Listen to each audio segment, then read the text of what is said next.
Hello student, welcome to NEET India online classes. मैं lecture शुरू कर रहा हूँ। क्लास 11th का फर्स्ट लेक्चर है some basic concept of chemistry. तो मैं इस चैप्टर इसलिए शुरू कर रहा हूँ क्योंकि यही बेसिक है पूरे केमिस्ट्री को समझाने के लिए। तो हम लोग बेसिक केमिस्ट्री को स्टार्ट करते हुए पूरे 12th क्लास का केमिस्ट्री और 11th क्लास के केमिस्ट्री को कंप्लीट करेंगे, एकदम कंसेप्ट बेस्ड, एकदम बेसिक से जीरो से। तो चलो शुरू करते हैं। देखो, some basic concept of chemistry. Some basic concept of chemistry में क्या होता है, इसमें बेसिक कंसेप्ट को बताया गया है। ठीक है, देखो जैसे चैप्टर का नाम है वैसे इसमें किसको बताया गया है, बेसिक कंसेप्ट को, कि केमिस्ट्री में क्या क्या है चीज़ें। जैसे सबसे छोटी चीज़ें वगैरह, मोल जो होते हैं, एटम्स का नंबर होता है, ये सब चीज़ें इसमें पढ़ा जाता है।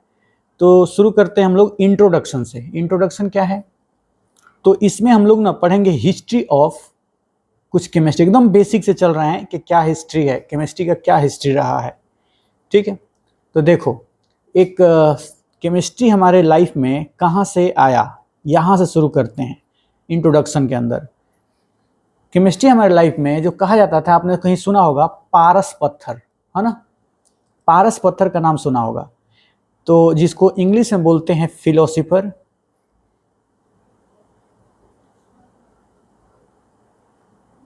Philosopher's stone. ठीक है, इसको अपने इंडिया में पारस पत्थर बोलते हैं।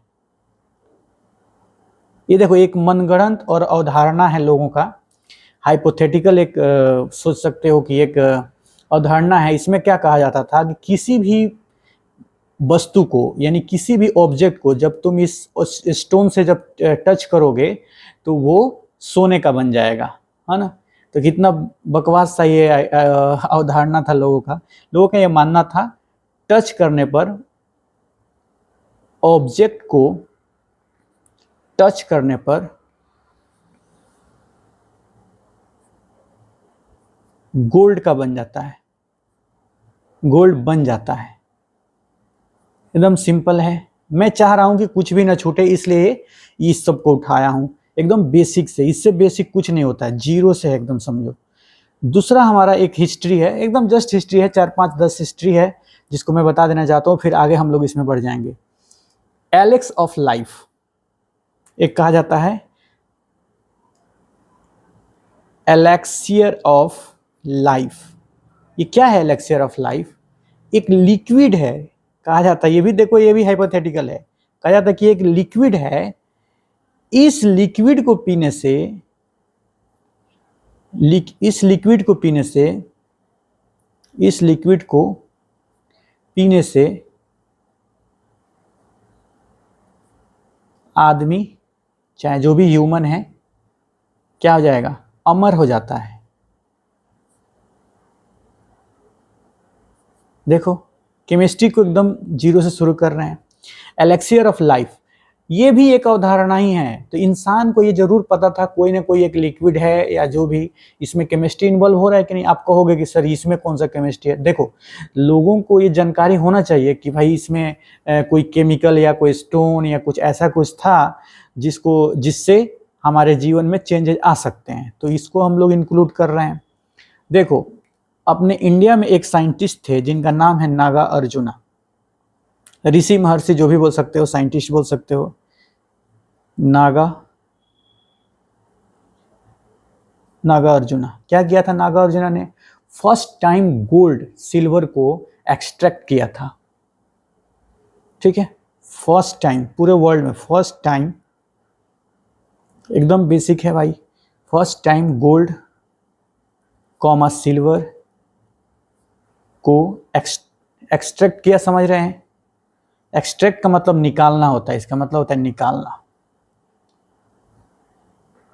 आप निकालने का मतलब है कहीं, मतलब जैसे गोल्ड के रूप में नहीं रहेगा, उसमें कुछ ओर्स लगे होंगे, तो उसको कैसे प्यूरिफाई करके गोल्ड को और सिल्वर को इन्होंने निकाला। 4th नंबर हमारे पास है एक चक्रपाणी, एक थे ये भी महर्षि थे, चक्रपाणी, CHAKRA, चक्रपाणी। देखो इन्होंने एक बहुत ही ज़बरदस्त डिस्कवरी किया था जिसको मैं बताना चाहूँगा। ये डिस्कवर किए थे HGS को, HGS डिस्कवर किए थे। HGS जानते हैं, ये सल्फर है और ये मरकरी है, ठीक है। तो और इन्होंने एक और काम किया था, सोप बनाया था, साबुन। क्या क्या डाल के साबुन बनाया था? मस्टर्ड ऑयल, मस्टर्ड ऑयल माने सरसों का तेल, प्लस कोई अल्कली कुछ मिलाए थे, अल्कलीस कुछ मिला दिए थे। अल्कली मैंने कोई भी अल्कलाइन चीज, बेस वगैरह, और इसको मिला के एक साबुन बनाया था। तो देखो यहाँ पर केमिस्ट्री है कि नहीं? तो यहाँ केमिस्ट्री है ना। इसके बाद 5 नंबर एक और साइंटिस्ट के नाम बता रहा हूँ। साइंटिस्ट का नाम नहीं, मतलब बता रहा हूँ इंडिया में सोप 18वीं सेंचुरी में, हाँ इंडिया में 18वीं सेंचुरी में क्या बनाया गया? साबुन, सोप को बनाया गया। क्या है सोप? किस चीज से मिला के बनाया? CaCO3, कैल्शियम कार्बोनेट है, महुआ, महुआ सीड। देखो एंसेंट इंडिया की बात कर रहा हूँ, पुराने इंडिया की बात कर रहा हूँ। और एक और है इसमें लगाया गया, महुआ हो गया, और कुछ एक अरेंड आता है, आप जानते होंगे, ERAND, अरेंड ऑयल। अरेंड आपको नहीं समझ में आएगा ऐसे, इसको आप गूगल कर लेना, अरेंड आप देख लो, समझ सकते हो। लोकल क्षेत्र में रेड़ी भी बोलते हैं इसको, मतलब लोकल, है ना, रेड़ी भी बोलते हैं। 6 नंबर है, हमारे यहाँ वाल ग्लू भी बनाया गया। वाल ग्लू मतलब दीवार में चिपकाने के लिए वाल ग्लू। किसको, इसको क्या किया गया था बनाने के लिए? तो फ्रूट जूस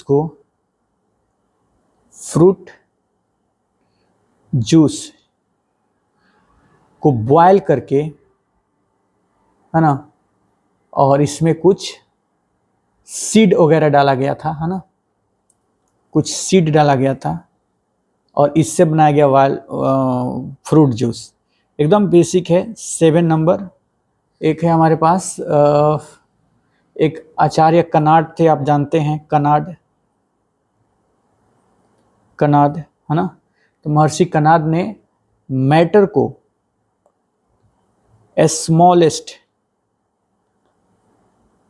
मैटर के स्मॉलेस्ट पार्टिकल को कण बोला था। कण समझते हैं, छोटा सा कण। ये अपने NCERT में देखो, ये लिखा है महर्षि कनाद के बारे में, चक्रपाणी के बारे में, नागार्जुना के बारे में। तो इसलिए मुझे बताना पड़ रहा है। क्यों? क्योंकि ये चीज़ें हमारे सिलेबस में हैं, और ये जो बीच में छोटा बहुत जो पारस पत्थर, ये एलेक्सर ऑफ लाइफ, तो ये सब चीज़ें नहीं है। इसको मैं लिंक कनेक्ट कर दिया ताकि कुछ भी न छूटे, है ना। एक और चरक संहिता आप जानते होंगे, चरक संहिता भी है, मतलब एक हमारी धर्म पुस्तक है इंडिया में, चरक संहिता, SAMHIT। चरक संहिता में मेटल के, ठीक है, सबसे छोटे, मेटल के स्मॉलेस्ट पार्टिकल बनाने के मेथड बताया गया है, ठीक है। सबसे स्मॉलेस्ट पार्ट, पता है आजकल इसको साइंटिस्ट क्या बोलते हैं? नैनो टेक्नोलॉजी,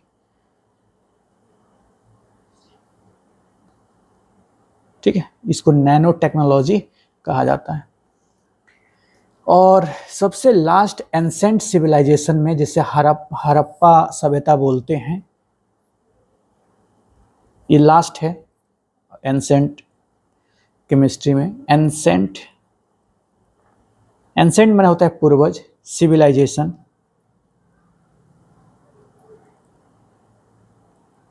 एंसेंट सिविलाइजेशन में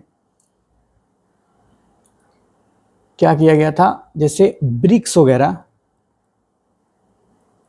ब्रिक्स, पोट्री हो गया, मैंने बर्तन हो गया, POTTERY लिखा हूं, पोट्री बनाया गया था। तो ये भी तो एक केमिस्ट्री का ही हिस्सा है भाई, कैसे बन सकता है कोई बर्तन या कैसे ब्रिक्स। तो मैं इस 9 पॉइंट्स में बताया कि केमिस्ट्री हमारे पहले से चलते आ रहा है पूर्वजों द्वारा। ये बताने का यही पर्पज है कि आपको पता चल जाए कि केमिस्ट्री कितना इम्पोर्टेंट है। ठीक है, तो 9 पॉइंट में मैंने बताया, जो कि हमारे NCERT में तीन चीज़ें लिखा है, नागार्जुना के बारे में और चक्रपाणी के बारे में और एक कर्नाड के बारे में। ठीक है, कोई बात नहीं। अब हम लोग आगे बढ़ते हैं। इसमें हम लोग पढ़ेंगे केमिस्ट्री का एप्लीकेशन या रोल कहाँ कहाँ पर है। Application of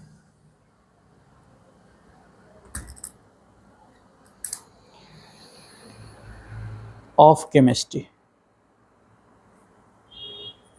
application of chemistry देख लो, ये जानना जरूरी है कि केमिस्ट्री कहाँ कहाँ एप्लीकेबल है। देखिए, ये इंपॉर्टेंट बात है, इसको जानना बहुत जरूरी है। देखिए, सबसे पहला एप्लीकेशन हम दिखा रहे हैं, आपको बता रहे हैं फर्टिलाइजर्स।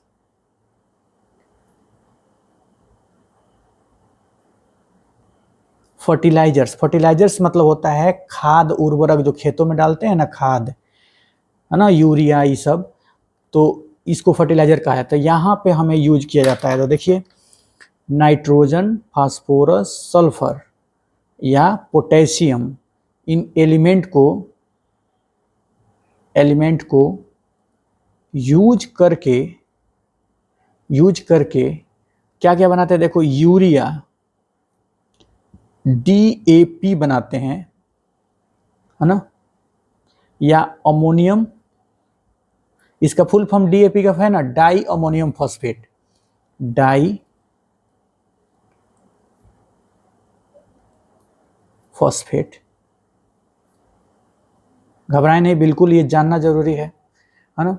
सोडियम नाइट्रेट, और भी बना सकते हैं इससे। देखो, नाम याद, लंबा लंबा लग रहा है, आपको याद हो जाएगा जब पढ़ने लगेंगे केमिस्ट्री। तो सोडियम नाइट्रेट, इसको बोलते हैं NaNO3, है ना, याद करते जाएंगे धीरे धीरे। सोडियम नाइट्रेट इसको बोलते हैं। सोडियम सल्फेट, ये सब उर्वरक है, खेतों में दिया जाता है, NaSO4। ठीक है, और ये डाई अमोनियम फॉस्फेट जो है, अमोनियम सल्फेट भी होता है एक, है ना, अमोनियम सल्फेट।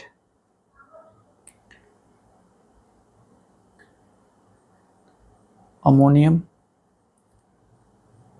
तो अमोनियम सल्फेट है हमारे पास NH4 होल ट्वाइस SO4, तो ऐसे होता है, ये अमोनियम सल्फेट है। तो ये सब उर्वरक है। यूरिया आपने कॉमन सुना होगा, DAP सुना होगा, ये केमिकल नेम है, इसको भी यूज किया जाता है। आपको रटने की बिल्कुल भी जरूरत नहीं है, आपको एप्लीकेशन बता रहा हूँ। आप देखे होंगे। दूसरा, सैनिटाइजर में क्या यूज होता है, मैं हल्का लिख रहा हूँ इसको, बस जस्ट अभी शुरू करेंगे हम लोग। बताइए, सैनिटाइजर में किसको यूज करते हैं। सैनिटाइजर भी एप्लीकेशन है ना। Isopropyl propanol, isopropanol PROPANOL plus water. ठीक है, आइसोप्रोपिनोल एक प्रकार के अल्कोहल है, आइसोप्रोपिनोल, इसको यूज करते हैं। इसका नाम सब आपको आ जाएगा ऑर्गेनिक जैसे ही पढ़ाएंगे।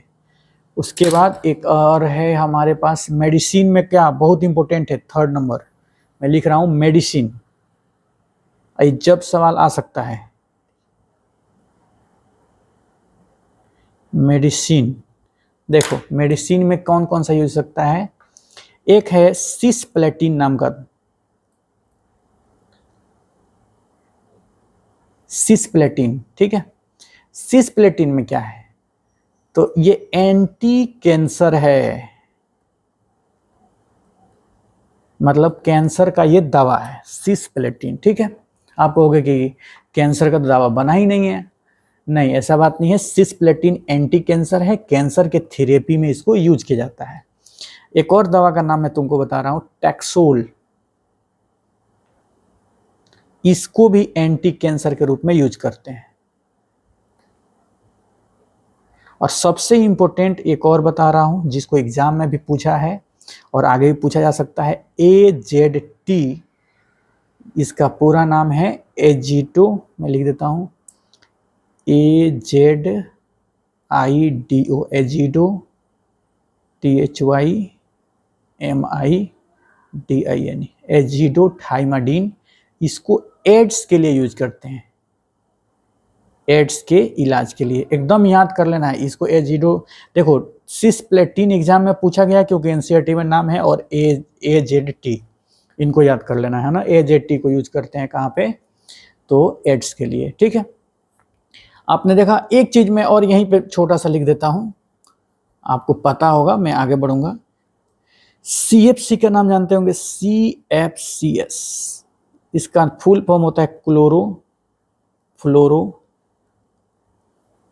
Carbon, CFCS, chlorofluoro carbon. इसके बारे में तो हम लोग पढ़ेंगे ही बाद में, लेकिन थोड़ी जानकारी दे दें। जो पहले AC और फ्रिज हुआ करता था, उसमें से ये ही हानिकारक गैस निकलता था, क्लोरोफ्लोरोकार्बन, जिससे ओजोन लेयर टूटता है ना, और ये ग्लोबल वार्मिंग के लिए रिस्पॉन्सिबल है। तो ये है क्लोरोफ्लोरोकार्बन। तो देखिए हमारा एप्लीकेशन केमिस्ट्री का कितना बड़ा है। हम लोग शुरू करते हैं बेसिक्स ऑफ केमिस्ट्री में। ये छोटा सा जनरल इंट्रोडक्शन है ना। इस इंट्रोडक्शन के बाद शुरू करते हैं हम लोग मेन केमिस्ट्री का एरिया, जहां से आपको याद करना है और पढ़ना है, ठीक है। चलिए मैटर से शुरुआत करते हैं। ऐसा सोचो सब भूल जाओ और सोचो कि जस्ट हम पढ़ रहे हैं और बस फन के लिए पढ़ रहे हैं, मजा के लिए पढ़ रहे हैं, समझदारी अपने नॉलेज के लिए पढ़ रहे हैं, बस ऐसा सोचिए। मैटर क्या है? जैसे आपके घर में कुर्सी है, आप जहां बैठे हो, जो पढ़ रहे हो, कॉपी पे लिख रहे हो, पेन है, किताब है ना, बुक्स है, तो ये सब चीज क्या है? मैटर है। कभी सोचा है ये मैटर किस चीज से बना है? कोई भी दुनिया का चीज जो आप टच कर रहे हो, वजन कर पा रहे हो, सब मैटर है ना। हम तुम सब कुछ मैटर है इस दुनिया में। तो मैटर जो होता है उस किस चीज से बना है? तो सारे मैटर्स एक ही यूनिक चीज से बना होगा, एक ही कोई ना कोई एक ऐसा चीज होगा जिससे बना होगा, ठीक है, जिसको हम लोग एटम बोलते हैं। आगे हम लोग पढ़ेंगे भी इसको। एटम से ही पूरा मैटर बना है। तो हम लोग मैटर को डिफाइन करते हैं, बांटते हैं कि मैटर कितने प्रकार का हो सकता है। यहीं से शुरू करते हैं। तो देखो मैटर 2 प्रकार का होता है। याद करो मैटर कितने प्रकार का हो सकता है? 2 प्रकार का। एक हो सकता है मैटर हमारा प्योर, ठीक है, प्योर सब्सटेंस बोल दो, सब्सटेंस माने वस्तु। और एक होता है मिक्सचर, एक होता है मिक्सचर, माने एक मिलावट वाला और एक प्योर। सिंपल। मिलावट का मतलब ये नहीं समझे कि उसमें हमने मिला दिया है। देखिए जैसे कुछ भी जो प्योर होगा वो हो सकता है कंपाउंड या फिर एलिमेंट, ठीक है। अगर कोई प्योर होगा तो कंपाउंड हो सकता है या फिर एलिमेंट हो सकता है। देखिए मैं कितना अच्छे से इसको समझा रहा हूं, कंपाउंड या फिर एलिमेंट, ठीक है। अब देखो एलिमेंट की अगर हम बात करें तो जैसे हाइड्रोजन हो गया, ऑक्सीजन हो गया, कार्बन हो गया, नाइट्रोजन हो गया, ये सब एलिमेंट है। तो एकदम प्योर है, इसमें तो कोई दो राय नहीं है, इसमें तो कोई मिलावट है ही नहीं, एकदम से प्योर है। लेकिन कंपाउंड कैसे प्योर हो गए? तो देखो NaCl आपने सुना होगा, H2O सुना होगा, CO2, NO2, ये सब क्या हो गए हैं? कंपाउंड। ये भी प्योर है। क्यों प्योर है? इसका मीनिंग आप ये ऐसा नहीं सोचो, आप ऐसा कहोगे कि सर ये देखिए ऑक्सीजन और हाइड्रोजन ये तो 2 चीज का मिक्सचर है, तो मिक्सचर में आना चाहिए। नहीं, ऐसा नहीं है। आप बताओ इस दुनिया में अगर आपके घर में जो पानी है वो पानी, और बारिश में जो छत पे पानी लग जाता है वो पानी, या फिर नाला का पानी है वो पानी, या कोई समुद्र से पानी लाएगा वो पानी, क्या सभी अलग अलग हैं कि सेम है? तो आप बोलोगे सेम है, क्योंकि सब H2O ही है। तो इसलिए इसको हम लोग क्या बोलेंगे? प्योर सब्सटेंस कहेंगे, इसमें कोई मिश्रण नहीं है, कोई मिक्सचर नहीं है। ठीक है, तो बोलोगे कि सर ये इसका डेफिनेशन क्या हो सकता है प्योर का, प्योर होने का क्या डेफिनेशन है? तो देखो प्योर होने का ये डेफिनेशन है, ऐसे बोल सकते हैं कि कंपाउंड्स का मैं प्रॉपर्टी ही लिख देता हूँ, इसकी गुण लिख देता हूँ कि ये डिफरेंट एलिमेंट से बना है, पहला बात। ठीक है, डिफरेंट एलिमेंट से बनता है, इसको मैं लिख देता हूँ, ऐसे भी लिख सकते हैं कि एलिमेंट से डिफरेंट प्रॉपर्टी होता है, प्रॉपर्टी मतलब गुण होता है, किसका? कंपाउंड का, है ना। एलिमेंट से डिफरेंट प्रॉपर्टी होता है।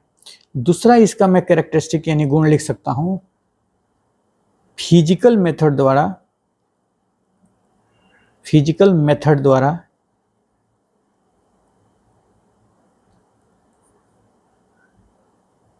सेपरेट नहीं किया जा सकता।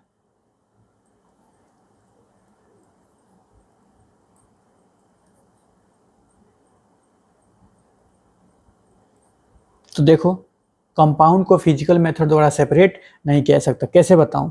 जैसे मान लो ये H2O है, मैं कहूंगा कि फिजिकल माने फोर्स लगा के इसके ऑक्सीजन को हाइड्रोजन से अलग कर सकते हैं क्या, चाहे गर्म करके कर सकते हैं क्या, कुछ भी करोगे फिजिकल मेथड का मतलब हुआ ना गर्म करना, डंडा से पीटना, हथौड़ी से मारना, आप कुछ भी करोगे फिजिकल मतलब फिजिकली भौतिक रूप से, क्या उसको हम अलग कर सकते हैं? तो नहीं।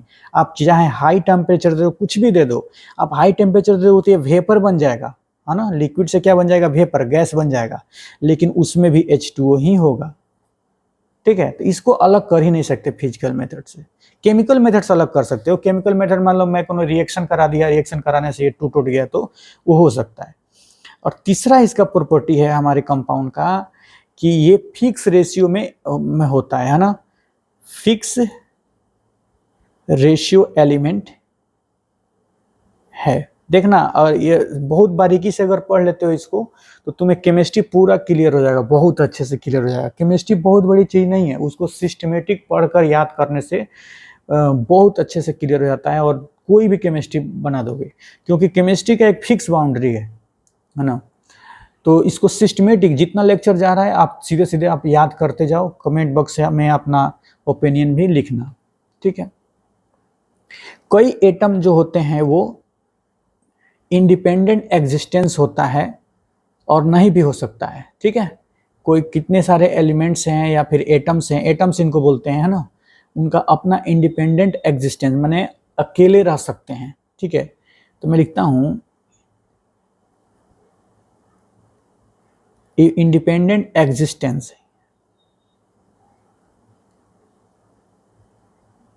एग्जिस्टेंस माने अपना अस्तित्व बनाए रखता है। जैसे देखना हीलियम ये तो अकेले ही रहता है, नियोन, आर्गन ये तो अकेले ही रहता है, क्रिप्टॉन अकेले ही रहता है, ये गैसेज हैं अकेले ही रहते हैं। लेकिन वही देखो H2, O2, N2 ये इस फॉर्म में रहते हैं, है ना, तो ये अकेले नहीं रह सकते। ठीक है, तो कई एग्जिस्टेंस अपने अकेले रखते हैं, कोई नहीं रखते हैं, ये बात को ध्यान रखना है। अगला हमारा पॉइंट इसमें बन रहा है, अगर कोई पूछे कि कंपाउंड क्या है तो तुम एक स्टार डाल के मैं डेफिनेशन लिख रहा हूं कंपाउंड का। कंपाउंड वह स्मॉल पार्टिकल है जिसमें फिक्स रेशियो में एटम होते हैं और इंडिपेंडेंट एग्जिस्टेंस शो करता है, एग्जिस्टेंस शो करता है। बहुत सिंपल मैं बात बता रहा हूं कि कोई पूछे कंपाउंड क्या है तो कंपाउंड वह स्मॉलेस्ट पार्टिकल है जो फिक्स रेशियो में होता है और इंडिपेंडेंट एग्जिस्टेंस शो करता है। माने इंडिपेंडेंट एग्जिस्टेंस का मतलब होता है स्वतंत्र रूप से रहना, माने अकेले रह लेगा, उसको कोई दिक्कत नहीं है ना। अब हम लोग आगे बढ़ते हैं मिक्सचर की तरफ। तो आपको समझ में आ गया, मैं फिर से एक बार रिपीट कर देता हूँ। मैटर क्या है, देखिए पूरी दुनिया में जो भी चीज़ देख रहे हैं, पेन, बुक, टेबल, कुर्सी, हम तुम सब कोई मैटर है। मैटर दो प्रकार के हो सकते हैं, प्योर मतलब प्योर सब्सटेंस और मिक्सचर, ठीक है। और जो प्योर होते हैं, देखो कंपाउंड भी प्योर होते हैं, एलिमेंट भी प्योर होते हैं, ठीक है। तो कंपाउंड में कौन कौन आ जाते हैं, जो एक से अधिक एटम से बने हुए हैं, डिफरेंट टाइप के एटम्स है, उसको कंपाउंड बोलते हैं, जैसे NaCl, H2O, CO2, ये सब। इनके गुण क्या होता है, तो एलिमेंट से इनका प्रॉपर्टी डिफरेंट होता है, ठीक है। जैसे आपको एक बात बता रहा हूँ, देखिए ध्यान से, जैसे मैं एक बात कहूँ, H2 एक गैस है, ठीक है, और O2 भी एक गैस है, ठीक है। H2 और O2 ये दोनों आग लगाने का काम करते हैं, माने अगर कहीं जलना है तो हाइड्रोजन जल जाता है ऑक्सीजन के कम उससे, लेकिन यही दोनों जब मिल जाते हैं तो मिल के बनाते हैं H2O। फिर से बता रहा हूँ, H2 एक गैस है, O2 भी एक गैस है। H2 O2 दोनों अगर कहीं पे रहेंगे तो हाइड्रोजन गैस में आग लग जाता है, किसके कारण, ऑक्सीजन के कारण, जहां रहेगा और माचिस लगाओगे आग लग जाएगा। लेकिन इन दोनों से मिलता है तो बनता है H2O, और यही H2O क्या करता है, आग बुझाने का काम करता है। तो इसका मतलब देखो, इससे प्रॉपर्टी डिफरेंट है कि नहीं, H2O का प्रॉपर्टी क्या हो गया, डिफरेंट है। ये दोनों आग लगा रहा है लेकिन ये आग बुझा रहा है। बात समझ में आया। चलिए हम लोग अब आते हैं मिक्सचर की तरफ। मिक्सचर क्या है, दो से अधिक टाइप के आप चीजों को मिला दीजिए तो मिक्सचर कहलाएगा, है ना। दो या दो से अधिक सब्सटेंस के मिक्सचर, है ना, दो से अधिक सब्सटेंस माने वस्तु होता है यार, सब्सटेंस के मिक्स करने से मिक्सचर तैयार होता है। मिक्सचर तैयार होता है। क्या है मिक्सचर, जैसे मैं कहूं तुमको, हमारे पास H2O एक सब्सटेंस है, लेकिन इसमें मैं नमक मिला दिया यानी NaCl मिला दिया, मैं इसमें शुगर मिला दिया यानी C12H22O11, क्या मिला दिया, शुगर मिला दिया। तो ये जो सभी डिफरेंट टाइप के जो हम कंपाउंड इसमें मिलाए हैं, ये तो एक से ज़्यादा है और एक अलग अलग कंपाउंड है, तो इसको क्या कहेंगे, मिक्सचर। आप चाहोगे तो इस मिक्सचर को अलग कर सकते हो, जैसे गर्म करोगे तो वाटर पहले उड़ जाएगा, तो उस सोल्यूशन में NaCl और शुगर बचेगा, है ना। तो इसको हम लोग क्या कर सकते हैं, सेपरेट कर सकते हैं फिजिकल मेथड से, आराम से कर सकते हैं, फिजिकल मेथड से सेपरेट कर सकते हैं। सेपरेट माने अलग अलग, ठीक है। इसको हम लोग फिजिकल मेथड से सेपरेट कर सकते हैं। अच्छा एक बात बताइए, जैसे मान लीजिए, देखिए आप घर पे खाना बनता है तो चावल रहता है, तो उस चावल में कंकड़ भी रहता है ना, और क्या मतलब उसमें कभी कभी वो कीड़ा भी रहता है, कितने के घर में चावल में मतलब मेरे कहने में कीड़ा वाला कौन खाता होगा लेकिन रहता है, उसको लोग निकाल देते हैं। तो आप कह सकते हैं कि मिक्सचर है, और उसको सेपरेट किया जा सकता है, सिंपल से उसको सेपरेट कर सकते हैं कि नहीं, ऐसे उठा उठा के रख देते हैं, तो आप फिजिकल मेथड थोड़ा सेपरेट कर दिए।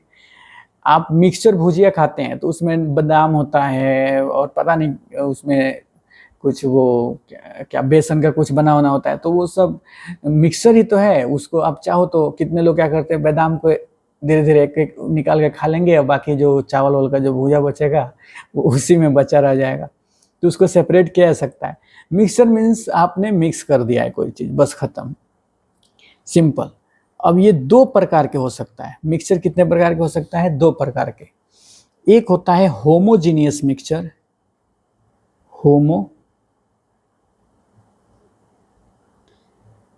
मिक्सचर, और एक होता है हेट्रोजीनियस मिक्सचर, हेट्रोजीनियस मिक्सचर। अब देखो दो बातें मेरा ध्यान से सुनो। आज से तुम एक चीज याद कर लो, होमो। होमो शब्द को एकदम आप दिमाग में बैठा लो। अगर जब भी होमो बोलेंगे इसका मतलब होगा सेम।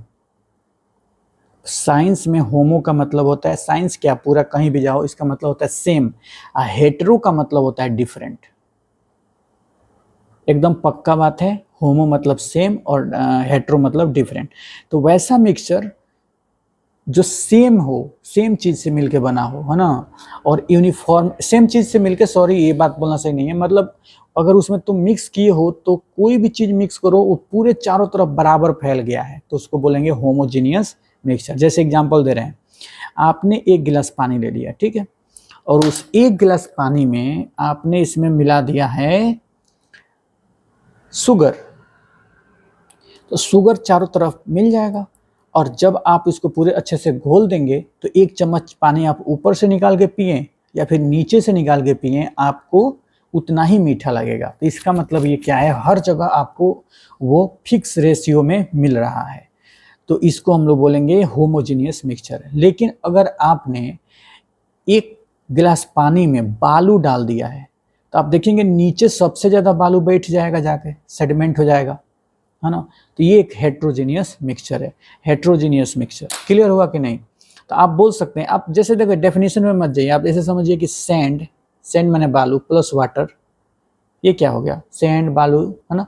मडी वाटर, मडी माने कीचड़ वाला पानी, muddy plus water, ice plus soda, है ना, आइस प्लस सोडा। जैसे अगर आप सोडा में आइस डाल देते हैं तो आइस ऊपरे रहता है, तैरता है, और आइस का टुकड़ा ऊपर तैरते रहेगा और सोडा नीचे रहेगा, तो ये तो मिक्स हुआ नहीं ना, तो ये हेट्रोजीनियस मिक्सचर हो गया। जैसे आपने मिल्क में वाटर मिला दिया, कोई पकड़ भी नहीं पाएगा, है ना, दूध वाला तो ऐसे ही करता है, मिल्क में वाटर मिला देता है, नहीं वो हालांकि हमको लगता है ना कि वो पानी में ही थोड़ा सा दूध मिला के देता है, तो मिल्क में नहीं, हो पानी में ही थोड़ा सा दूध डाल देता है, देता है। तो आप मिलाओगे ऐसे मिल्क और वाटर तो पता ही नहीं चलेगा, शुगर और वाटर पता ही नहीं चलेगा। तो इसको, इस मिक्सचर को हम लोग बोलेंगे होमोजीनियस मिक्सचर। देखो इतना हम लोग पढ़े, लेकिन आप इसको कुछ कैसे याद करोगे, या फिर आप घबरा जाओगे, नहीं नहीं सर इतना याद कैसे होगा।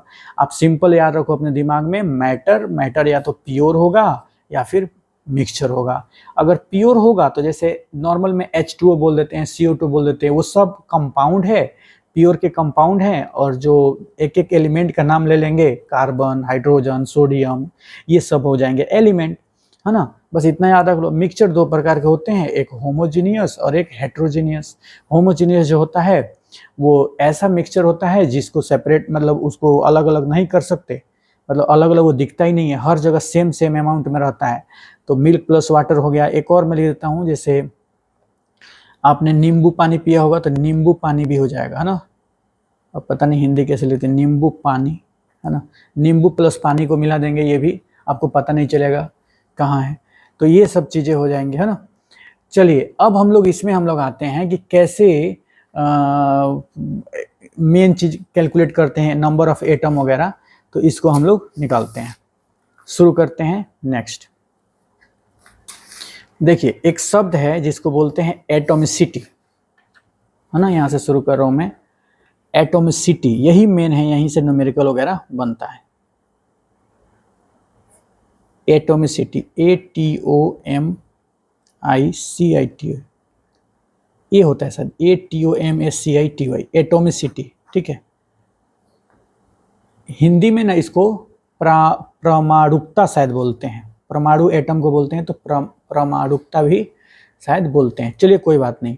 एटॉमिसिटी आप जानते हैं, मैं एक शब्द लिख देता हूं आपको दिक्कत ना हो।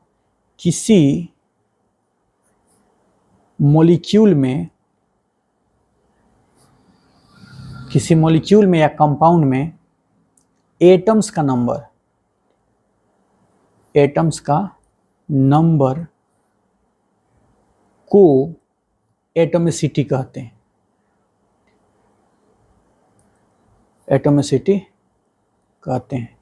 अब ये क्या होगा सर, किसी कम मॉलिक्यूल्स में, अब कहोगे सर मॉलिक्यूल्स क्या है। देखो मॉलिक्यूल्स वाला यहाँ पे स्टेटमेंट आपको बता देता हूँ, मॉलिक्यूल्स और एटम क्या है। एक मिनट, थोड़ा सा इसको फिक्स कर दें। ठीक है, देखिए एटम्स और मॉलिक्यूल में कंफ्यूज नहीं हुई है। जैसे अगर कोई फिक्स है, जैसे मान लो मैं ए को कोई लिख दूं, जैसे ओ लिख दूं, तो ओ ये क्या है, एटम हो गया। ठीक है, अगर मैं बोलूं कि नाइट्रोजन, तो ये भी क्या हो गया, ये भी एटम हो गया। मैं लिख दूं सोडियम Na, तो ये भी क्या हो गया, एटम हो गया। लेकिन वही मैं लिखूं H2O, तो क्या लिखूंगा, ये तो मॉलिक्यूल हो गया। आप बोलोगे सर अभी तो आप बोल रहे थे कि ये कंपाउंड है। अरे भाई, कंपाउंड और मॉलिक्यूल में कोई अंतर है क्या? कंपाउंड भी बोल लो, या फिर आप जब आ रहे हो केमिस्ट्री में तो इसको मॉलिक्यूल बोलो। ठीक है, MOLECULE है ना। इसको हिंदी में अणु बोलते हैं, सीधा बात है। अब उतना हिंदी में मत जाओ, आप मॉलिक्यूल बोलो, है ना। साइंस पढ़ रहे हैं और हिंदी में पढ़ रहे हैं। अब देखो मेरी बात यह है कि इसमें मॉलिक्यूल है, तो सर इसका एटॉमिसिटी क्या है? तो देखो हाइड्रोजन इसमें कितने हैं, 2। ऑक्सीजन कितने हैं, 1। तो जोड़ लो, इसका एटॉमिसिटी हो गया 3। सिंपल तो है। इसमें हाइड्रोजन कितने हैं, 2। जो नीचे लिखा रहता है वही होता है एटॉमिसिटी। तो पूछा जाए H2O में हाइड्रोजन का एटॉमिसिटी कितना है, तो कहोगे 2। H2O में ऑक्सीजन का एटॉमिसिटी कितना है, कहोगे 1। और H2O में टोटल एटॉमिसिटी कितना है, तो कह दोगे 3। देखो एक एलिमेंट्स है जिसका नाम खूब सुने होंगे, H2SO4। अब इसमें आप एटॉमिसिटी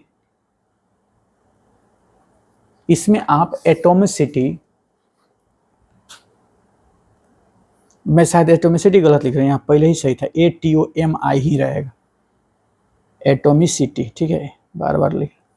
तो एटॉमिसिटी H2SO4 में आपको सबका बताना है। जैसे मैं लिख देता हूँ H का बताइए, S का बताइए, O का बताइए। आप क्या कहोगे, H का कितना है, नीचे 2 लिखा है, तो एटॉमिसिटी कितना हो गया, 2। भूलना नहीं। S के नीचे कितना लिखा है, 1। अगर कुछ नहीं है तो 1 लिखा है यार, 1। ऑक्सीजन के नीचे कितना लिखा है, 4। तो ये हो गया एटॉमिसिटी 4। बहुत सिंपल है। जैसे एक आता है H3PO4। अच्छा चलिए, सबसे बेस्ट है ग्लूकोज, C6H12O6 सबसे बेस्ट है। इससे बेस्ट है कौन, C12H22O11। ये है शुगर, ये है ग्लूकोज, ये है फॉस्फोरिक एसिड। चलो इससे कोई दिक्कत नहीं, आप इसमें सबका एटॉमिसिटी बता दो। अगर मैं कहूँ H का कितना होगा, तो आप कहोगे 3। मैं बोलूँगा P का कितना होगा, तो इसमें 1। ऑक्सीजन कितना होगा, 4। ऐसे ही यहाँ पे ग्लूकोज में कार्बन का एटॉमिसिटी कितना है, 6। हाइड्रोजन का एटॉमिसिटी कितना है, 12। ऑक्सीजन कितना है, 6। ऐसे ही इसमें शुगर में कार्बन का कितना है, 12। हाइड्रोजन कितना है, 22। और ऑक्सीजन कितना है, 11। एटॉमिसिटी जानना बहुत जरूरी है, क्योंकि आपको लगेगा बड़ी हल्का है। अभी मैं कहूँ कि 1 मोल में कितना है तो कंफ्यूज हो जाओगे। आओ एक सवाल बनाते हैं, आओ सवाल बनाते हैं बाबू। देखो आपको ये मालूम चाहिए, ये अगर लिख दिया हो ना ये, तो ये 1 मॉलिक्यूल है। याद रखना, ये कितने मॉलिक्यूल है, 1 मॉलिक्यूल है। भूलना नहीं है, 1 मॉलिक्यूल। जैसे मैं यहाँ पे लिख दूँ, बात को समझो, जैसे मैं लिख दूँ यहाँ पे H2O, तो ये क्या कहूँगा, H2O के 1 मॉलिक्यूल है, 1 मॉलिक्यूल है। ठीक है, कोई भी चीज आप लिखते हो 1 मॉलिक्यूल ही लिखते हो। कोई भी चीज, जैसे CO2 लिख दूं तो कहूंगा मैं 1 मॉलिक्यूल है। ठीक है, अब देखो मैं कहूंगा 100 मॉलिक्यूल ग्लूकोज में कार्बन का एटॉमिसिटी क्या होगा। सीधा बात है, इससे मतलब है कि आपसे सीधा सीधा पूछ रहा है कि 100 गो मॉलिक्यूल है किसका, ग्लूकोज का। मेरे पास जबरदस्त पेन है, देख रहे हो, सबको दिखा रहे हैं अपने स्टूडेंट को। देखो इसको दबाने पे ऐसे रॉकेट लॉन्च होता है इससे। पाकिस्तान इसी के डर से तो भागा था। तो 100 मॉलिक्यूल अगर ग्लूकोज का है बाबू, तो इसमें कार्बन का कितना एटॉमिसिटी है, तो मैं लिखूंगा ग्लूकोज पहले, तो एक का तो बना लूं C6H12O6।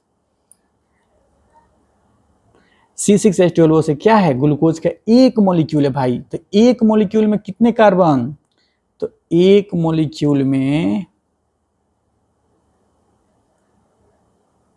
कितने 6 कार्बन का एटोमिसिटी है, तो फिर 100 में कितने होंगे भाई, तो 100 से गुणा कर देंगे 6 से, कितना हो जाएगा 600 कार्बन। समझ में आया कि नहीं। ऐसे ही मैं एक नंबर दे रहा हूं कि मेरे पास अगला क्वेश्चन है 6.022 इंटू 10 के पावर 23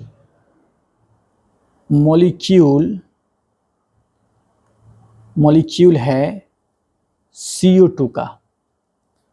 तो ऑक्सीजन एंड कार्बन का एटोमिसिटी क्या होगा। सीधा सीधा बात बता रहा हूं, सुनना ध्यान से मेरी बात। ये नंबर है, इतना मॉलिक्यूल है। हम तो 100 गो बोले, इसके पहले वाला क्वेश्चन में आते 100 गो बोले, लेकिन अब 100 से बढ़ा के मैंने नंबर कितना कर दिया, इतना। कोई दिक्कत नहीं, आप पहले CO2 लिखिए। इस एक CO2 में कितना है कार्बन, एक CO2 में एक कार्बन है, ठीक है। कार्बन की संख्या कितनी है, एक। तो पूरे एक मॉलिक्यूल में जब एक कार्बन है तो इतने मॉलिक्यूल में कितने होते, इतना से गुना कर देंगे 6.023 इंटू 10 के पावर 23। यानी आपको नंबर ऑफ मॉलिक्यूल पता है कि हमारे पास एक मॉलिक्यूल है, एक मॉलिक्यूल पता है, तो आपने निकाल दिया कि इतना कार्बन एटम होगा, कार्बन एटम होगा। धीरे धीरे देखो कॉम्प्लिकेट होते जा रहा है। जैसे यही ऑक्सीजन है तो मैं लिखूंगा, देखो एक ऑक्सीजन में एक मॉलिक्यूल जो CO2 है, इसमें कितने ऑक्सीजन है, तो 2, और टोटल मॉलिक्यूल कितना है, तो इतना है। तो 6.023 इंटू 10 के पावर 23, ये एक नंबर है, ये ऑक्सीजन एटम है, O एटम। सीधा बात, नो बकवास, सीधा बात बोल रहा हूं मैं। एक मॉलिक्यूल आपको जानना होगा, है ना। और मैं गारंटी के साथ ले रहा हूं कि अगर जैसे ही मोल कंसेप्ट में आऊंगा आपको ये प्रॉब्लम होगा, ये याद करके रखो। मैं एक बता रहा हूं, अगर नहीं ध्यान से समझोगे वहां पे दे दूंगा कि इतने मोल है, चाहे इतने ग्राम है, कितने एटम होंगे, तो निकलना मुश्किल हो जाएगा। इसलिए बोल रहे हैं आपको इसको समझना है, ठीक है। तो आप जब भी कोई एटम का नाम लिखोगे वो एक मॉलिक्यूल ही होगा, फिक्स बोल रहा हूँ, एक मॉलिक्यूल ही होने वाला है ना। आप कोई भी एक एटम का यहाँ पे लिख दोगे, जैसे आप लिख देते हो H2SO4, तो समझ लो ये एक मॉलिक्यूल लिखे हो, सीधा बात, ठीक है। आप लिखते हो अगर O2, इसका मतलब एक मॉलिक्यूल लिखे हो। आप लिखते हो N2, एक मॉलिक्यूल है। आप लिखते हो H2O, एक मॉलिक्यूल है, सीधा, ठीक है। अगर आप यहाँ पे 3 से गुणा कर दोगे तो 3 मॉलिक्यूल है। अगर कहीं पे लिखा हो 3H2O, इसका मतलब 3 H2O मॉलिक्यूल है। समझ में आ गया होगा। चलो आगे बढ़ते हैं हम लोग। ये सब हो गया, अब हम लोग यहाँ बढ़ेंगे नेक्स्ट टॉपिक में। हमारे पास आएगा एक डाल्टन एटॉमिक थ्योरी है, थोड़ा सा ना इस पे डाल्टन एटॉमिक थ्योरी। चलो ठीक है, पहले थोड़ा सा थ्योरी है पढ़ लें, उसके बाद आते हैं इलेक्ट्रॉन प्रोटॉन न्यूट्रॉन्स को समझने के लिए, ठीक है।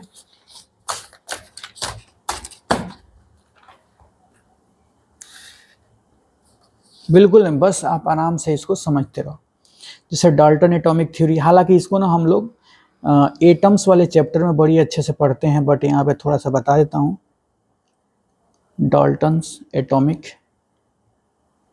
थ्योरी, देखो डाल्टन एटॉमिक थ्योरी क्या है। देखो कहने का मतलब दुनिया के लोग, पूरी दुनिया के लोग ये चक्कर में पड़े थे कि मैटर आखिर बना किस चीज़ का है। जैसे मान लो आपके घर में, जैसे मान लो ये पेन है, तो ये पेन आखिर बना किससे होगा, तुम बोलोगे प्लास्टिक से, तो प्लास्टिक किस चीज़ से बना होगा, तो बोलोगे कोई केमिकल से, तो फिर वो केमिकल किस चीज़ से बना होगा, तो अंतिम में कुछ ना कुछ तो होगा। तो देखो इंडिया में तो बहुत पहले भारत में महर्षि कणाद ने चावल के दाना को तोड़ते तोड़ते, छोटा सा एक चावल का दाना था, इस चावल के दाना को आधा किया तो फिर एक आधा टुकड़ा बचा, फिर इसको आधा किया तो और छोटा सा टुकड़ा बचा, फिर आधा किया, फिर आधा किया। ऐसे करते करते बोले कि एक ऐसा पॉइंट आएगा, ऐसा छोटा पॉइंट आएगा जिसको तोड़ना इम्पॉसिबल होगा, और उसका नाम रखा कण।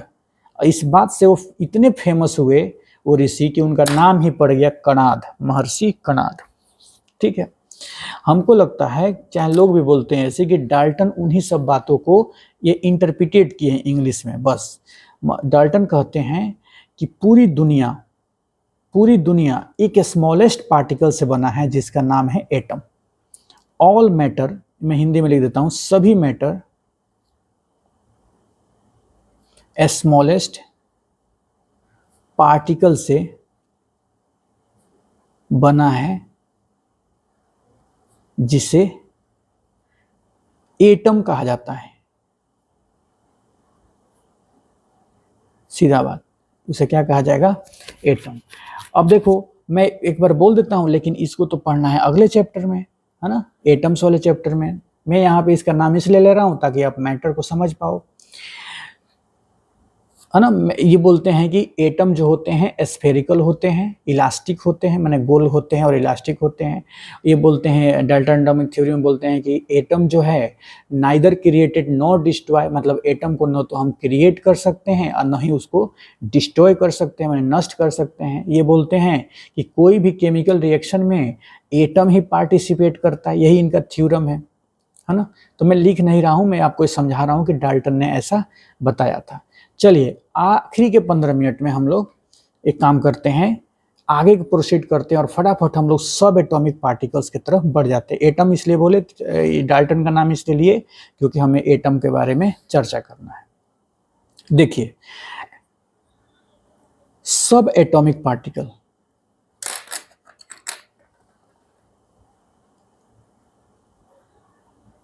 सब एटॉमिक पार्टिकल्स, बात को समझो। पहले तो आप सब मतलब होता है एटम से भी छोटा पार्टिकल, ठीक है। पहले तो एटम ही समझो। देखो चाहे किसी भी चीज का एटम हो, मैं यहाँ पे ओपन कर रहा हूँ इसको, एटम नाम के चैप्टर में अच्छे से पढ़ना है। किसी भी प्रकार का एटम हो उसमें तीन चीज होता है, एक इलेक्ट्रॉन, दूसरा प्रोटॉन और तीसरा न्यूट्रॉन, ठीक है। ये तीन चीजें होता है, इन तीन चीज से ही बना है पूरा एटम। तो कहोगे कैसा होता है सर? तो देखो साइंटिस्ट बताए हैं कि न्यूक्लियस होता है एक सेंटर में, इसमें रहते हैं प्रोटॉन जो कि प्लस चार्ज होता है और न्यूट्रॉन जिस पे कोई चार्ज नहीं होता है, और बाहर कौन घूमता है? इलेक्ट्रॉन। बाहर कौन घूमता है? इलेक्ट्रॉन। तो यही है एटम का क्या बोलते हैं, स्ट्रक्चर। तो बाहर जिस ऑर्बिट में घूम रहा है इलेक्ट्रॉन, वो चक्कर लगाते रहता है और इसको हम लोग बोल देते हैं, इस पूरे स्ट्रक्चर को बोल देते हैं एटम, ठीक है। किस ऑर्बिट में घूमता है, कितना एनर्जी होता है, ये सब अगले चैप्टर में पढ़ेंगे। यहाँ पे क्या पढ़ेंगे, तो एटम किसी भी एलिमेंट का हो, उसका एक फिक्स एटॉमिक नंबर, उसमें कुछ फिक्स नंबर में इलेक्ट्रॉन होंगे, उसमें फिक्स नंबर में प्रोटॉन होंगे और फिक्स नंबर में न्यूट्रॉन होंगे। इसको यहाँ पे हमें पढ़ना है और उसको कैलकुलेट करना है। आप एक चीज बताओ, ध्यान से समझना। आपको मैं एक छोटा सा लोहा का टुकड़ा दे दूं, मान लो बाबू ये एक मेरे पास छोटा सा लोहा का ये वाला टुकड़ा है, ठीक है, और मैं कहूं कि बताओ इसमें कितना एटम है, तो बता पाओगे? नहीं बता पाओगे। हाँ, लेकिन मैं इसको कहूं कि वजन करके बताओ कितना होगा, तो आप कहोगे कि इसको मैं जब वजन करूंगा तो कुछ ग्राम होगा, 5 ग्राम होगा, 2 ग्राम होगा, कुछ ना कुछ तो होगा ही। तो आप इसको वजन कर पा रहे हो, लेकिन इसके एटम को नहीं पता कर पा रहे हो कि एटम इसमें कितने हैं, या फिर इसके अंदर इलेक्ट्रॉन कितने हैं, प्रोटॉन कितने हैं। तो इसी चीज को यहाँ इस चैप्टर में पढ़ना है कि आखिर 2 ग्राम अगर मैं लोहा ले लूं, या 2 ग्राम हम पोटेशियम ले लूं, चाहे सोडियम ले लूं, चाहे 10 ग्राम मैं कार्बन ले लूं, 20 ग्राम मैं कुछ और एलिमेंट ले लूं, तो उसमें कितने इलेक्ट्रॉन हैं। अच्छा, इलेक्ट्रॉन कितने हैं इससे पहले अब एटम कितने हैं, ये सब इसी में आप निकालने वाले हो, ठीक है। तो मैं शुरू करता हूं और बताता हूं कि क्या है। जैसे मान लो मेरे पास कोई X नाम का एटम है, तो इसके कपार पर माने ऊपर मास लिखा रहता है। तो बोलो वजन कहाँ लिखा रहेगा, बोझ कहाँ रहता है? बताओ, तुम्हारे ऊपर अगर बोझ लादा जाए तो पाँव में थोड़े लादा जाएगा, ऊपर। तो मास ऊपर रहता है, जिसको A से लिखते हैं, ये मास है, एटॉमिक मास। इसके पाँव में लिखते हैं Z से एटॉमिक नंबर, एटॉमिक नंबर। अब कहोगे ए सर ये एटॉमिक नंबर क्या है, एटॉमिक मास क्या है? मैं देखो घबराओ मत, बता रहा हूं। जो एटॉमिक नंबर है, एटॉमिक जो नंबर होता है वो एक नंबर है कि वो बताता है कि उस एटम में कितने प्रोटॉन का संख्या है, मैंने नंबर ऑफ प्रोटॉन बताता है। और ये भी बता देता है नंबर ऑफ इलेक्ट्रॉन। बात को समझना बहुत अच्छे से। जो एटॉमिक नंबर जो है, जो नीचे लिखा रहा है, जैसे देखो समझना ध्यान से, अगर कार्बन 6 लिख दूं, कार्बन 6 नंबर पर होता है, तो इसका एटॉमिक नंबर देखो, मैं पूछ रहा हूं एटॉमिक नंबर कितना होता है भाई, एटॉमिक नंबर कितना होता है, तो आप कहोगे 6। तो आप ये भी तो कह दो इसमें इलेक्ट्रॉन, नंबर ऑफ इलेक्ट्रॉन भी कितने हैं, 6, क्योंकि एटॉमिक नंबर 6 तो इलेक्ट्रॉन भी 6।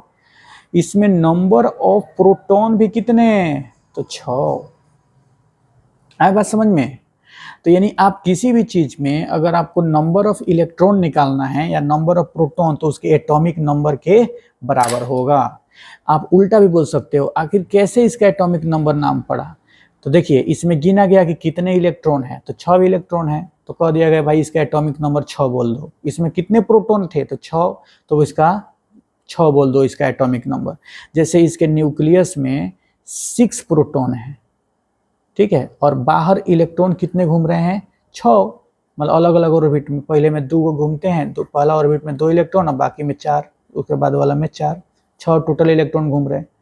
अंदर भी 6, तो आप ये मत कर देना 12, नहीं 12 नहीं बोलना है, आपको नंबर बताना है, या तो प्रोटॉन का बताओ या फिर इलेक्ट्रॉन का बताओ, कोई एक चीज का बताओ। इसलिए इस कार्बन का एटॉमिक नंबर 6 है। अगर मैं कहूँ मान लो ऑक्सीजन, तो ऑक्सीजन कितने नंबर पर आता है, 8 नंबर पर। तो ऑक्सीजन में कितने इलेक्ट्रॉन हैं, तो बोलोगे नंबर ऑफ इलेक्ट्रॉन हमारे पास इसमें हो जाएंगे 8। नंबर ऑफ प्रोटॉन कितने हो जाएंगे, तो नंबर ऑफ प्रोटॉन हो जाते हैं 8, जितने इलेक्ट्रॉन उतना ही प्रोटॉन।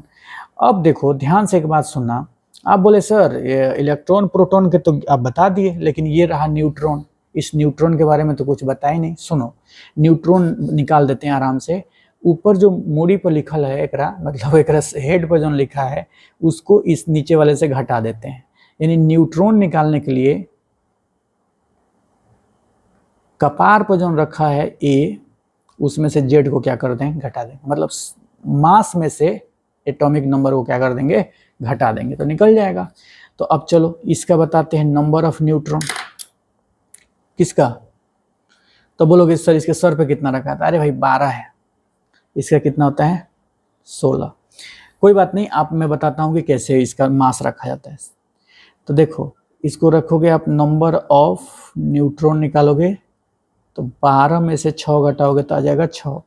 यहाँ पे नंबर ऑफ न्यूट्रॉन निकालोगे, तो 16 में से 8 घटाओगे तो कितना आ जाएगा, 8, है ना। ठीक है, अच्छा सुनिए मेरी बात ध्यान से। आप कहोगे सर एटॉमिक मास को आप डिफाइन नहीं किए। देखो जो ए जो लिख रहे हैं हम लोग, एटॉमिक मास ये क्या है, तो देखो नंबर ऑफ कितने प्रोटॉन हैं न्यूक्लियस में प्लस नंबर ऑफ कितने न्यूक्लियस में न्यूट्रॉन है, इन्हीं दोनों को जोड़ने पर हमें मिला है मास, एटॉमिक मास। याद रखना है इस बात। माने इसके कहने का ये मतलब है कि अगर ये है हमारा न्यूक्लियस किसी भी एटम का, तो इसके अंदर प्रोटॉन कितने हैं और न्यूट्रॉन कितने हैं, उन सबको जोड़ दो तो इस एटम का क्या मिल जाएगा, एटॉमिक मास मिल जाएगा, माने वजन मिल जाएगा, द्रव्यमान मिल जाएगा इसका। तो तुम कहोगे सर इलेक्ट्रॉन जो बाहर घूम रहे हैं, इस इलेक्ट्रॉन को तो आपने काउंट ही नहीं किया। तो मैं बोलूँगा सही है, इलेक्ट्रॉन को काउंट करने की जरूरत नहीं है, क्योंकि इलेक्ट्रॉन का मास बहुत ही कम होता है ना, 9.1 × 10⁻³ kg होता है, इसलिए इलेक्ट्रॉन के मास को हम लोग नहीं काउंट करते हैं।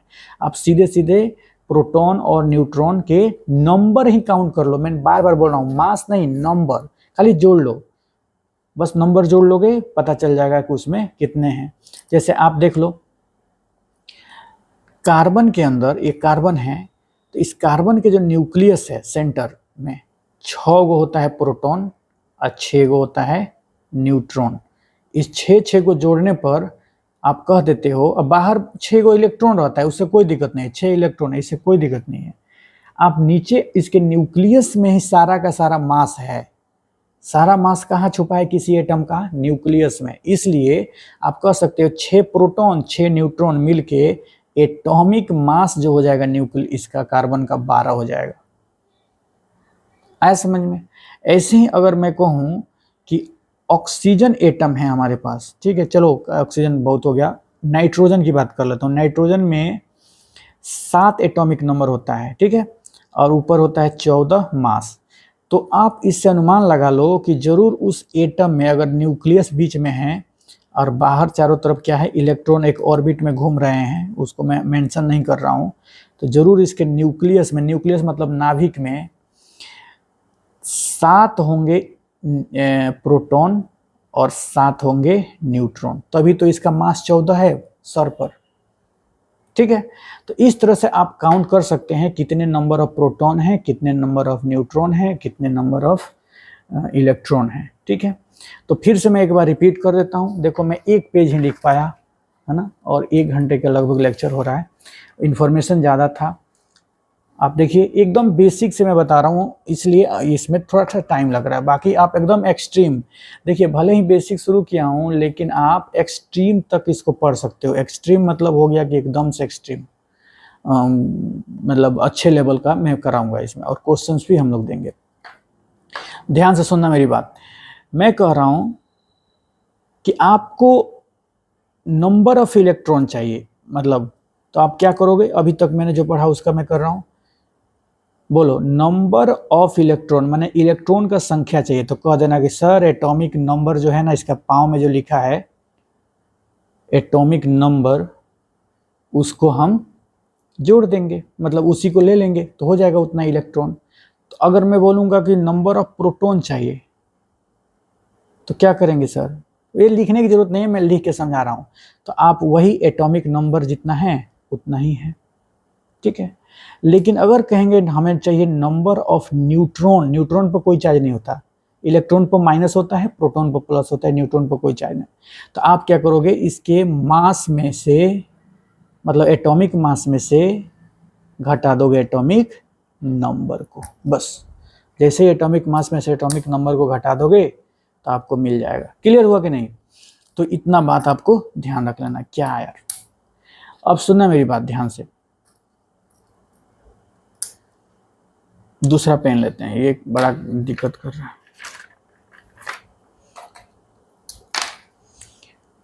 सुनना मेरी बात ध्यान से, देखिए अगर मैं बात करूं इसमें तो कुछ क्वेश्चन कर लेते हैं पहले। जैसे आपको मैं एक बार थोड़ा सा बता देता हूँ, हाइड्रोजन 1 नंबर पर होता है, याद कर लेना, 1 से लेकर 20 तक या 30 तक याद कर लेना, हाइड्रोजन 1 नंबर पर होता है, ठीक है, और इसका मास भी 1 है। तो इसमें बताना है आपको number of electron, number of proton, number of neutron, इसका मास 1 है, ठीक है। कहोगे सर 1 नंबर पे नीचे लिखा है 1, तो इसका मतलब नंबर ऑफ इलेक्ट्रॉन 1 हो जाएगा। सर प्रोटॉन इलेक्ट्रॉन के बराबर है तो 1 हो जाएगा, लेकिन 1 में से 1 घटाएंगे तो 0। दुनिया में अकेला ऐसा एटम मिल गया जिसमें न्यूट्रॉन 0 नहीं होता। हाइड्रोजन में न्यूट्रॉन नहीं होता, सीधा बात बता रहा हूं, हाइड्रोजन में न्यूट्रॉन नहीं होता। आइए एक बहुत सिंपल सा एक कॉन्सेप्ट देखते हैं आयंस के लिए। अब चलो एक क्वेश्चन और, बस एक क्वेश्चन और, किसको ले लूँ मैं, चलिए सोडियम ले लेता हूँ।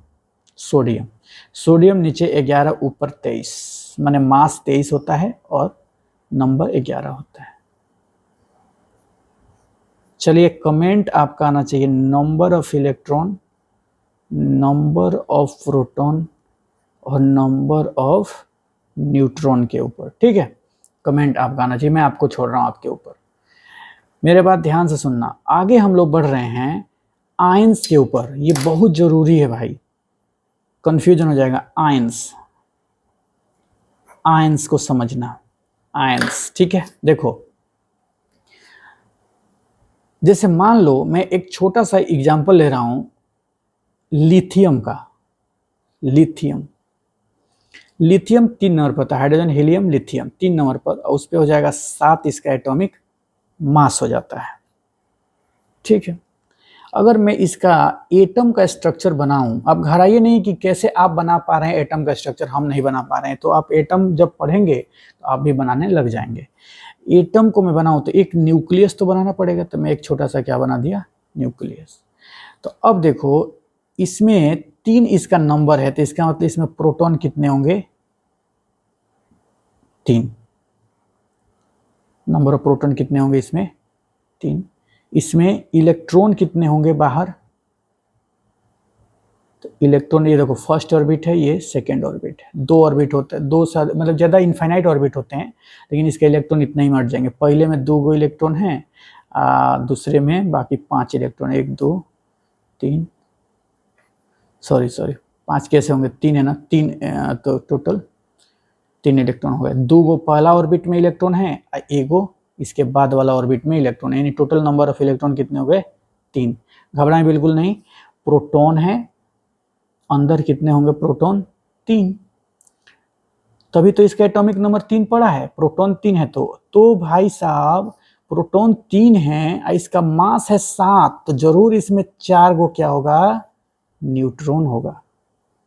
क्या दिक्कत आई, नहीं दिक्कत आई। इसमें अंदर प्रोटॉन 3 है और 4 न्यूट्रॉन होगा, तभी ना 3 और 4 मिलके इसका मास 7 हुआ होगा, बिल्कुल सही। लेकिन एक बात बताइए, मैं कहूंगा कि इस एटम में से एक इलेक्ट्रॉन को मैं निकाल दूं, तो क्या मैं Li+ लिख सकता हूं, तो हाँ लिख सकते हैं। मैं फिर से बता दूं, जब किसी एटम में से इलेक्ट्रॉन बाहर निकाला जाता है तो इस पे प्लस चार्ज आ जाता है, और जब किसी एटम में इलेक्ट्रॉन डाला जाता है तो माइनस चार्ज आ जाता है ना। इलेक्ट्रॉन ऐड करते, मैं लिख देता हूँ, आप भी नोट कर लेना, याद कर लेना जिसको नहीं याद होगा। ऐड करोगे, ऐड इलेक्ट्रॉन, तो लिखोगे नेगेटिव आ जाएगा चार्ज, और लॉस करोगे इलेक्ट्रॉन, लॉस इलेक्ट्रॉन माने लॉस कर दिया, इलेक्ट्रॉन निकाल दिया बाहर, तो पॉजिटिव आ जाएगा। ठीक है, आप ध्यान रखना। इसमें से एगो प्लस लिखे हैं, इसका मतलब एगो इलेक्ट्रॉन इसमें से बाहर निकाल दिए। तो यहाँ से मान लो मैं इलेक्ट्रॉन ऐसे बाहर निकाल दिया, तो इस पर +1 आ गया। तो पूछूंगा नंबर ऑफ इलेक्ट्रॉन कितने, नंबर ऑफ प्रोटॉन कितने, और नंबर ऑफ न्यूट्रॉन कितने। तो देखो पहले कितने थे, तो पहले थे 3 इलेक्ट्रॉन, नंबर ऑफ इलेक्ट्रॉन कितने थे, 3। पूछूं नंबर ऑफ प्रोटॉन कितने हैं, तो बताओ, देखो प्रोटॉन 3 ही होंगे क्योंकि नंबर वो है। अब पूछूं नंबर ऑफ न्यूट्रॉन कितने, तो कहोगे 7 में से 3 घटा देंगे तो कितना आ जाएगा, 4। तो देखो मैं 4 लिखा भी था। तो नंबर ऑफ प्रोटॉन न्यूट्रॉन तो पहले सही थे, लेकिन अब क्या हुआ कि 1 इलेक्ट्रॉन तुम खुद ही निकाल दिए हो, तो अब नंबर ऑफ इलेक्ट्रॉन सिर्फ 2 बचे हैं। लेकिन नंबर ऑफ प्रोटॉन अभी भी 3 हैं। देखो प्रोटीन बोल रहा हूँ, सॉरी, प्रोटॉन तो न्यूक्लियस के अंदर होता है, इसको थोड़े तुम छेड़छाड़ कर दिया, इसलिए प्रोटॉन की संख्या कभी चेंज नहीं होगी, लेकिन इलेक्ट्रॉन को तुम लॉस किया, गेन किया, है ना। तो ये नंबर ऑफ इलेक्ट्रॉन हो गए। और न्यूट्रॉन कैसे निकालोगे, तो न्यूट्रॉन तो वैसे ही निकलता है, इसके मास में से हम लोगों ने किसको घटा देना है, नंबर को, यानी फिर से न्यूट्रॉन तो उतना ही है, कितना है, 4। तो न्यूट्रॉन में कोई कमी नहीं आएगा। न्यूट्रॉन और प्रोटॉन कभी चेंज नहीं होते हैं आयंस में, सिर्फ कौन चेंज होते हैं, इलेक्ट्रॉन, याद रखिए। चलिए आप बताइए सोडियम प्लस में कितने होंगे, सोडियम प्लस में सुनो ध्यान से, सोडियम होता कितना है, तो सोडियम होता है एक्चुअली 11 और ऊपर 23, तो 11 यानी 11 नंबर ऑफ इलेक्ट्रॉन होना चाहिए था, कितना 11, तो एगो तो निकाल ही दिए, तो नंबर ऑफ इलेक्ट्रॉन हो जाएगा इसमें 10, क्योंकि एगो निकाल दिए हैं।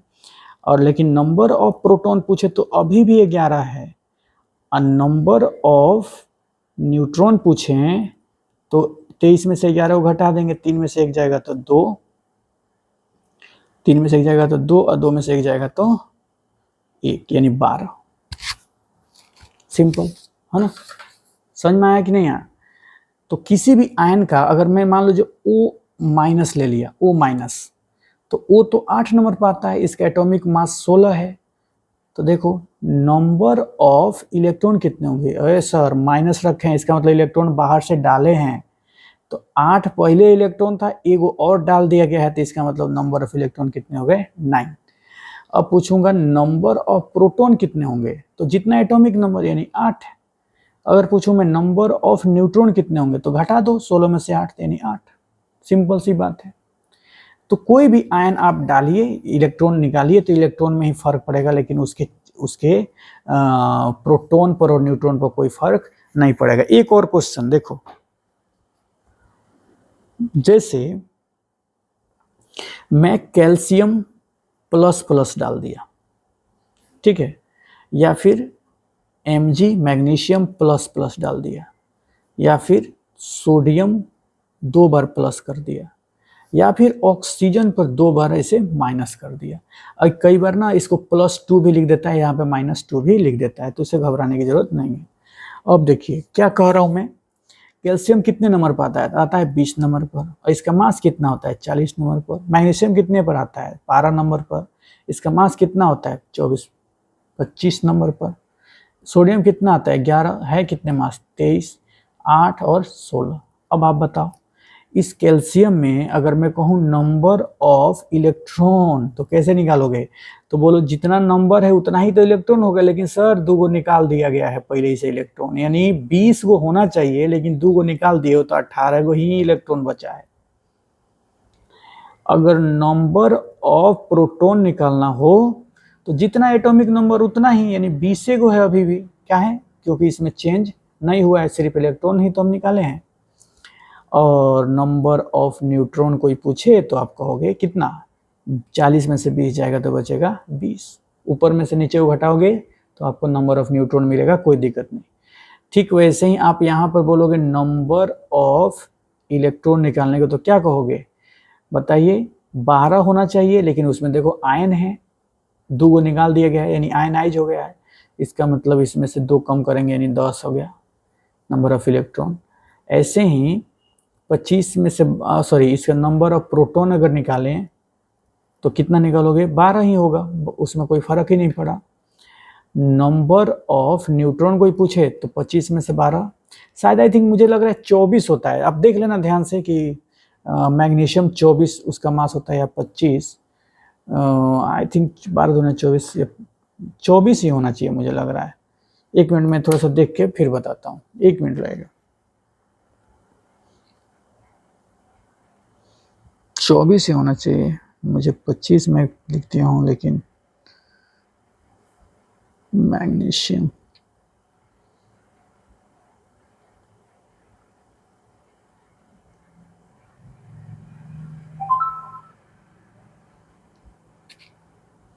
चौबीस ही होता है, मैं गलती से 25 लिख दिया, सॉरी इसके लिए।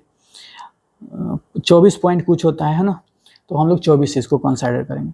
तो बताइए 24 में से 12 जाएगा तो इलेक्ट्रॉन की संख्या, न्यूट्रॉन की संख्या 12 हो जाएगा। ऐसे ही आप सोडियम का ही बता सकते हैं, ऐसे ही ऑक्सीजन का बता सकते हैं। ऑक्सीजन में देखिए 2 गो माइनस है, इसका मतलब 2 गो बाहर से डाला गया है, तो नंबर ऑफ इलेक्ट्रॉन कोई कहे तो 2 गो बाहर से डाले 8 होना चाहिए, लेकिन 2 बाहर से डाले हैं तो 10 हो जाएगा इलेक्ट्रॉन। ऐसे ही नंबर ऑफ प्रोटॉन कोई कहे तो 8 ही होगा, जितना इसका नंबर मतलब एटॉमिक नंबर उतना ही होता है तो 8 हो गया। और नंबर ऑफ न्यूट्रॉन कोई कहे तो कहोगे 16 में से 8 जाएगा तो 8। तो यही है कहानी, अगर माइनस लगा है तो बाहर से डाला गया है इलेक्ट्रॉन, और प्लस लगा है इसका मतलब निकाला गया है इलेक्ट्रॉन। अब आपसे एक सवाल पूछ रहे हैं और आपको बताना भी चाह रहे हैं कि आखिर किसी चीज पर अगर, एकदम लास्ट है ये, है ना, फिर सम अप करते हैं, किसी चीज पे माइनस क्यों आ जाता है। जैसे सोडियम में से आपने इलेक्ट्रॉन को निकाला तो इस पे प्लस क्यों आ गया। कार्बन पर से अगर इलेक्ट्रॉन आप निकालते हैं तो कार्बन पर प्लस क्यों आ जाता है। लिथियम पर से आपने निकाला इलेक्ट्रॉन तो लिथियम पर प्लस क्यों आ गया। तो मैं सिंपल लेके समझा रहा हूँ, आप बताइए इस लिथियम कितने नंबर पर है 3 नंबर पर। तो इसमें जब आप न्यूक्लियस बनाओगे तो न्यूक्लियस में प्रोटॉन की संख्या कितनी होगी, तो 3 गो प्रोटॉन होगा, ठीक है। और न्यूट्रॉन की संख्या कितनी होगी, चूंकि ये 7 होता है तो 4 होगा हमारे पास न्यूट्रॉन। न्यूट्रॉन पर कोई चार्ज नहीं होता, याद रखना। ये देखो बाहर इलेक्ट्रॉन की संख्या पहले में 2 गो और दूसरे ऑर्बिट में फिर से 1 है, इन 3 हो गए। तुमने इसमें से 1 इलेक्ट्रॉन को, अब देखना एक चीज समझना, टोटल नंबर ऑफ इलेक्ट्रॉन कितने हैं तो 3 है, 1 माइनस 2 माइनस 3 माइनस, क्योंकि इलेक्ट्रॉन पर क्या होता है चार्ज माइनस होता है। तो अंदर न्यूक्लियस में कितने प्लस है 3 प्लस है, तो बाहर के 3 माइनस ने न्यूक्लियस के अंदर के 3 प्लस को क्या किया है, न्यूट्रलाइज किया है और इक्वल टू 0 चार्ज मिला है। मतलब इस पे नेट चार्ज क्या मिला है, 0, माने इस पे कोई चार्ज नहीं है। अगर सिर्फ लिथियम एटम है तो कोई भी इस पे चार्ज नहीं है, क्योंकि बाहर के 3 इलेक्ट्रॉन के चार्ज माइनस वाले आप प्रोटॉन के 3 प्लस वाले चार्ज को न्यूट्रलाइज कर दिया है।